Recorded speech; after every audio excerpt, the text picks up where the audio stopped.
माझं नाव विनायक लोहार. रियांश आरोग्य संस्थेतर्फे आपण अशोक माने सर यांच्या माध्यमातून ह्या काकांना अमृत ज्यूस दिलेला.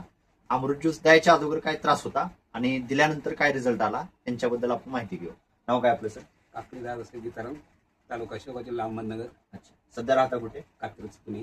पुण्यामध्ये. वय किती आहे आता? 55. 55.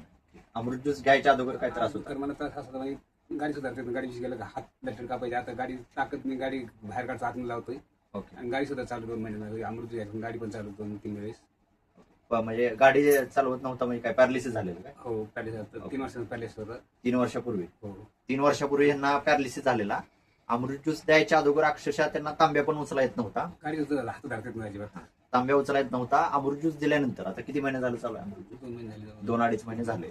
2 ते 2.5 महिन्यात स्वतः काका ऑलरेडी गाडी पण चालवत आहेत आणि त्यांच्या माध्यमातून भरपूर लोकांना अमृत ज्यूस देत आहेत. तुम्ही तुमच्या माध्यमातून काय सांगा लोकांना ज्यांना पॅरालिसिस आहे, शुगर आहे, बीपी आहे, थायरॉइड आहे? कुठं अमृत ज्यूसच घ्यावं, अमृत ज्यूस कुठं घ्यायला पाहिजे? घ्यायलाच पाहिजे. तर तुम्ही पण बिनधास्त अमृत ज्यूस वापरा.